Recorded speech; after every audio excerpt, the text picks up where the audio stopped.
ಇಲ್ಲಿ ನಮ್ಮ ಸೊರಬ ತಾಲೂಕಿನ ಯಳವಳ್ಳಿ ಗ್ರಾಮದಲ್ಲಿ ಒಂದು ಹಬ್ಬ ಆಯಿತು, ಹೋರಿ ಹಬ್ಬ.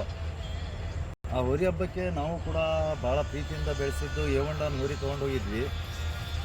ಲಾಸ್ಟಿಗೆ ಚೆನ್ನಾಗಿ ಬಿಟ್ವಿ. ಬೇಲಿಗೆ ಹೋಗಿ ಸೀದಾ ಹೋರಿ ಹೊಡೆದು ಬಿದ್ದಿದೆ.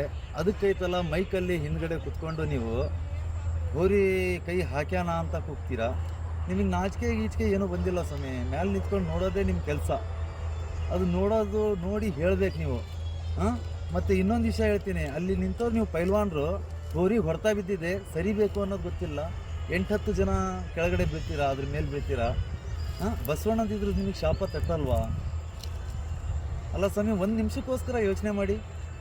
ಆ ಭಾಗದಲ್ಲಿ ನಾನೇನಾದರೂ ಬಂದು ಹೋರಿ ತೊಗೊಂಡ್ಬಂದು ನಿಂತ್ಕೊಳ್ತಿದ್ರೆ ಒಳಗಡೆ ನಿಮ್ಮ ಹಬ್ಬ ಏನಾಗ್ತಿತ್ತು? ನೀವು ಬಸವಣ್ಣಗೆ ಸಾಕಾರ ಸ್ವಾಮಿ. ಬೆಳಗ್ಗೆ ಎದ್ದು 5 ಗಂಟೆಗೆ ನಾನು ಎದ್ದು ಬರ್ತೀನಿ. 5 ಗಂಟೆಗೆ ಎದ್ದು ಬಂದು ಅದಕ್ಕೆ ಏನೇನು ಬೇಕೆಲ್ಲ ತೊಗೊಬಂದು ತಿನ್ನಿಸಿ